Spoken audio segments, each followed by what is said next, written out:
为货币了，越货币多少来来至少来犯罪了。Seorang kakek berusia 84 tahun ditangkap karena telah melanggar hukum. Namun ribuan penduduk desa mengajukan petisi agar sang kakek diberikan keringanan hukuman. Kejahatan fatal apakah yang telah dilakukan olehnya?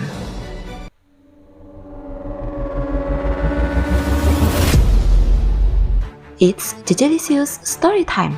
Halo teman-teman, gimana kabar kalian semua? Semoga sehat dan bahagia selalu ya. Di video kali ini, JST akan menceritakan sebuah kasus yang berasal dari Provinsi Hebei, negara Cina.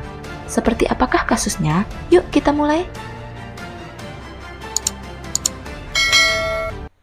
Pada sore hari, tanggal 28 Januari 2011, di Kabupaten Kangpo, Kota Changjiakou, Provinsi Hebei. Seperti biasanya, saat itu Lao Chin sedang mengembalakan dombanya di dekat sebuah hutan kecil di luar desa. Tiba-tiba kawanan domba yang sedang berjalan pelan sambil menikmati rumput di sekitar sana, membubarkan diri dan menjauhi tempat tersebut. Lao Chin yang penasaran dengan tingkah aneh dari domba-dombanya, segera melangkahkan kaki mendekat untuk melakukan pengecekan ke arah yang dimaksud.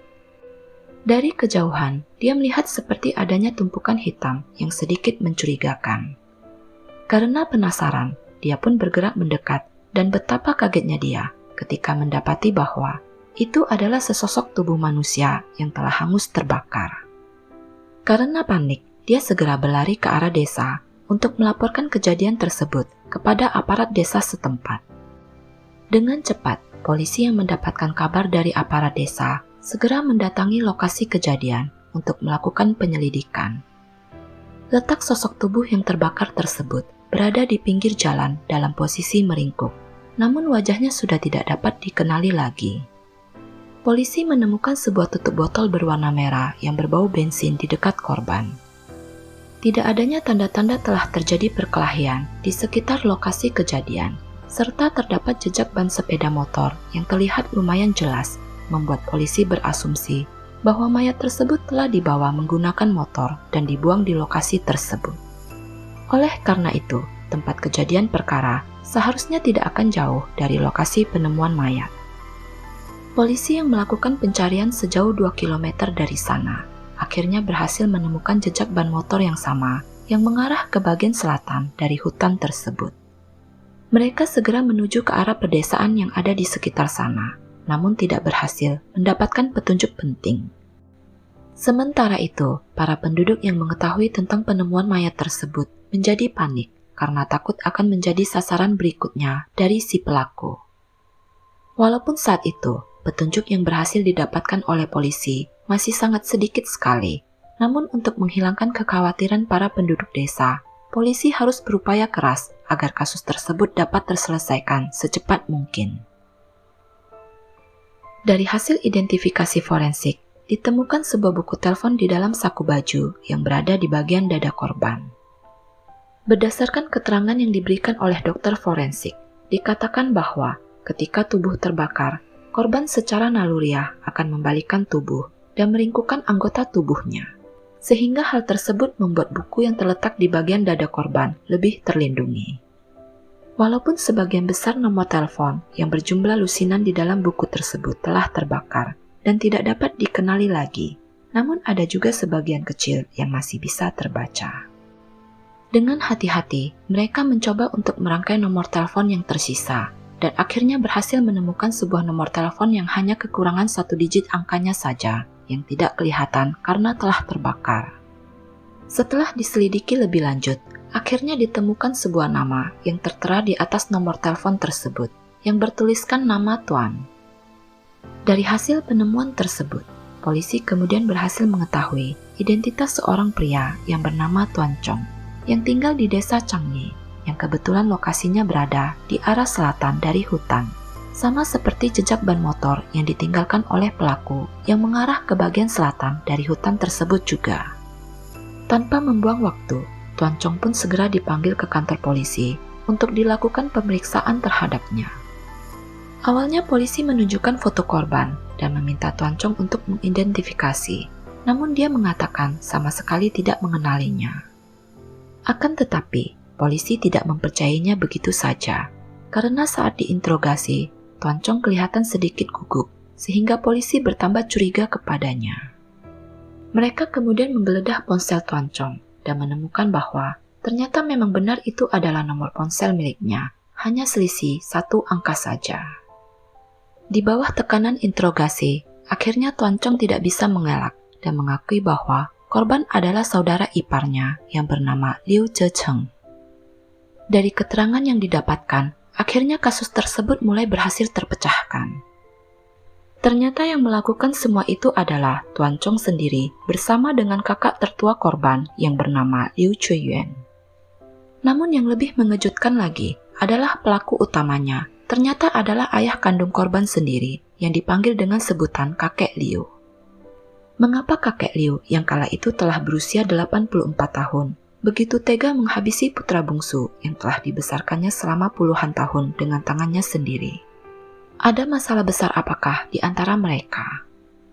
Yang tidak kalah aneh adalah ketika penduduk desa mengetahui kejadian tersebut, mereka bukan saja tidak merasa terkejut, namun malah bersyukur dan menyatakan dukungan atas semua tindakan yang telah dilakukan oleh kakek Liu beserta putra sulung dan menantunya itu.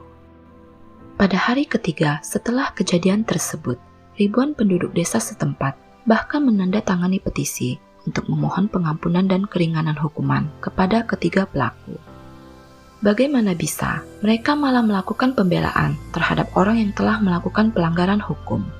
Apa alasan dibalik semua perilaku abnormal tersebut? Berdasarkan keterangan dari para penduduk desa, akhirnya diketahui motif dan penyebab dari semua masalah yang terjadi. Liu Zhecheng yang kala itu berusia 46 tahun adalah putra bungsu dari kakek Liu.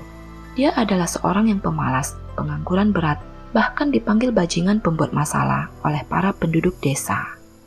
Sejak kecil memiliki perangai dan kebiasaan yang buruk, suka bertengkar dan mencari masalah dengan orang lain. Walaupun telah dinasehati dan dimarahi oleh kedua orang tuanya, namun tidak pernah bisa berubah. Kakek Liu berharap setelah tumbuh dewasa nanti, Zhecheng akan bisa berubah. Namun ternyata setelah dewasa, perangainya malah bertambah parah, semakin tidak bisa diatur lagi.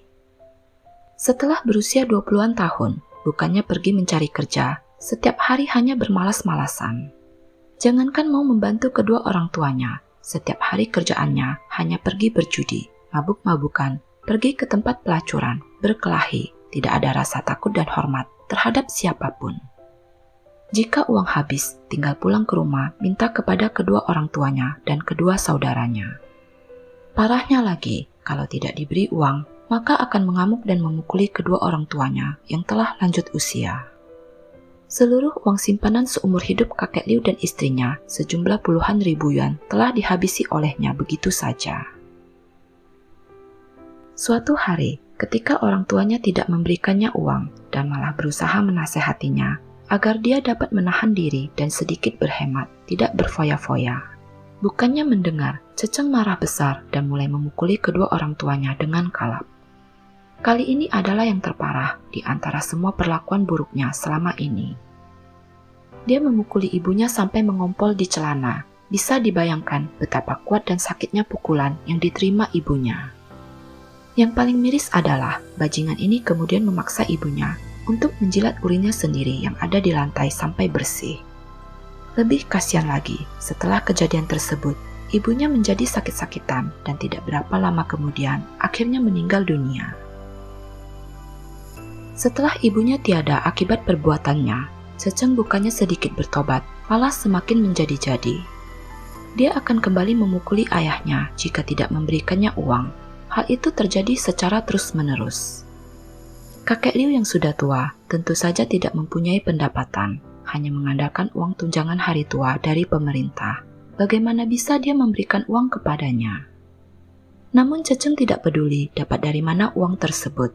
Yang penting baginya, jika dia butuh uang, maka ayahnya harus punya. Jika tidak, maka caci maki dan pukulan akan mendarat di tubuhnya.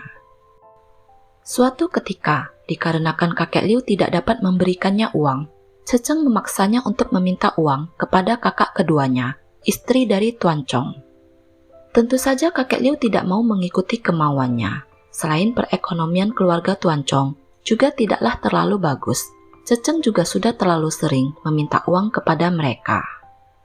Dikarenakan keinginannya tidak diikuti, Ceceng mengikat kedua tangan ayahnya dengan menggunakan tali ke sepeda motornya dan memaksa ayahnya untuk mengikutinya di belakang menuju ke arah rumah kakak keduanya. Ayahnya yang telah berusia di atas 80 tahun tentu saja tidak tahan diperlakukan begitu. Berjalan saja susah dan tertatih-tatih. Bagaimana bisa dipaksa jalan dengan tangan terikat mengikuti sepeda motor yang dikendarainya. Hal tersebut membuat ayahnya terjatuh dan terseret sepanjang jalan. Setibanya di rumah kakak keduanya, dia meminta uang kepada mereka. Namun karena tidak diberikan, dia mengamuk dan memukuli kakaknya dengan keras. Kemudian mengeluarkan pisau, melukai kaki Tuan Chong hingga mengalami luka robek sepanjang 10 cm. Kemudian menggeledah seluruh rumah, mengambil seluruh uang dan barang berharga yang berhasil ditemukan olehnya. Para warga dan aparat desa setempat yang mengetahui perbuatan Ceceng berusaha untuk menasehati dan membujuknya. Namun dengan marah Ceceng berkata bahwa itu bukan urusan mereka, tidak perlu ikut campur terhadap permasalahan keluarganya. Sayangnya kakek Liu sendiri juga merasa bahwa itu adalah masalah keluarganya, sehingga tidak berniat untuk melaporkannya kepada pihak berwajib.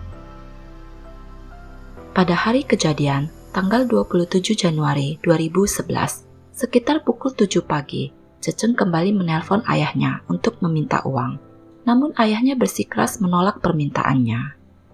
Ceceng yang kesal mengancam akan menghabisi kakak tertuanya, Liu Zhiyuan. Kakek Liu yang takut akan ancaman tersebut segera menghubungi menantunya Tuan Chong untuk segera datang ke rumahnya dan mengantarkannya ke rumah putra sulungnya. Siang itu, sekitar pukul 11, Ceceng mendatangi rumah kakak tertuanya Liu Zhiyuan dalam keadaan mabuk. Tercium bau alkohol yang menyengat dari sekujur tubuhnya. Ketika sampai di depan pintu, begitu melihat ayahnya juga berada di sana, tanpa basa-basi, Ceceng langsung meminta uang kepadanya. Karena permintaannya ditolak, tanpa sedikit pun keraguan, dia melayangkan sebuah pukulan ke arah tubuh tua kakek Liu yang menyebabkannya tersungkur ke lantai. Tidak puas dengan perbuatannya, dia kembali berusaha menendang dan memukul ayahnya secara membabi buta. Kakak tertuanya Liu Zhiyuan dan juga kakak iparnya Tuan Chong yang berusaha melindungi kakek Liu juga tidak luput dari serangannya. Namun dikarenakan menang jumlah, mereka berdua berhasil mendorong Ceceng hingga terjatuh dan kemudian menekan tubuhnya ke lantai. Ceceng yang terdesak malah dengan sombong mengancam akan menghabisi mereka bertiga jika dia berhasil bangun dan terlepas dari tekanan mereka. Jika hari ini mereka tidak menghabisinya, maka dialah yang akan melenyapkan mereka semua, begitu ancamnya. Kakek Liu yang mengetahui dengan sangat jelas akan karakter putra bungsunya tersebut, merasa yakin bahwa itu bukanlah hanya sekedar ancaman kosong belaka, tapi pasti akan diwujudkan olehnya. Jika mereka melepaskannya kali ini, bukan saja mereka akan dipukul dengan parah olehnya, namun nyawa mereka pasti juga akan terancam. Dengan mengeraskan hati, dia terpaksa memutuskan untuk melakukan sesuatu yang mungkin akan disesalinya kelak. Namun semua itu demi keselamatan putra sulung dan menantunya. Dia kemudian mengambil seutas tali yang ada di dekatnya, melilitkan ke leher putranya, dan menariknya dengan sekuat tenaga yang dimilikinya. Setelah itu, mereka segera memasukkan jasad Ceceng ke dalam karung dan meletakkannya di bagian barat dari rumah putra sulungnya tersebut. Sekitar pukul 19 malam, mereka mengendarai sepeda motor ke hutan, membakar dan membuangnya di sana. Kakek Liu meminta maaf dan menyatakan penyesalannya telah melibatkan putra sulung dan menantunya. Dia juga menyesal tidak dari awal berusaha melaporkan semua perbuatan Ceceng kepada pihak berwajib agar diberikan hukuman sehingga kejadian memilukan tersebut tidak akan terjadi. Namun apa daya, semuanya sudah terlambat. Nasi sudah menjadi bubur, penyesalan tiada guna lagi. Surat petisi yang berisi tanda tangan para warga desa sepertinya berhasil membuat pihak berwenang yang menangani kasus tersebut membuat pengecualian. Karena kekhususan dalam kasus kakek Liu ini, mereka bertiga akan dikurangi hukumannya sebagaimana mestinya. Bahkan pihak media tidak mendapatkan keterangan akan kelanjutan daripada hukuman akhir yang diberikan oleh pengadilan kepada mereka bertiga. Tak ada orang tua yang ingin anak-anaknya menemui kegagalan dalam hidupnya. Mengorbankan waktu, tenaga, dan bahkan air mata dilakukan oleh orang tua demi kebahagiaan anak-anaknya. Ibu telah menjadi pintu untukmu terlahir di dunia ini. Ibu juga yang akan menjadi pintumu menuju surga. Maka jagalah dengan baik pintu itu, jangan sampai tertutup. Kasih sayang seorang ibu terlihat jelas karena sering diungkapkannya. Namun berbeda dengan seorang ayah yang jarang mengutarakan cintanya kepada sang anak secara langsung. Bahkan kadang sangat jarang berbicara, namun sebenarnya hatinya sangatlah lembut dan penuh kasih sayang. Meski matanya tak pernah mengeluarkan air mata, tapi hatinya akan hancur jika anaknya terluka. Ada doa yang terus mengalir di setiap langkahnya. Demikianlah cerita tentang kisah seorang anak durhaka yang akhirnya menerima ganjaran atas semua perbuatan kejinya. Bagaimana menurut pendapat teman-teman JST tentang kasus ini? Apakah kakek Liu layak mendapatkan keringanan hukuman? Selain anak durhaka, kira-kira julukan apa lagi yang paling pantas untuk Liu Zecheng? Jangan lupa tulis di kolom komentar ya. Mohon maaf jika ada kata-kata yang salah dan tidak berkenan. Apabila suka dengan cerita ini, tolong bantu di like, share, dan subscribe ya. Oh ya, jangan lupa juga aktifkan lonceng notifikasi agar teman-teman bisa mendapatkan cerita terbaru dari JST. Akhir kata, stay safe, stay healthy, stay at JST. See you on next Jejelicious Stories. Bye-bye.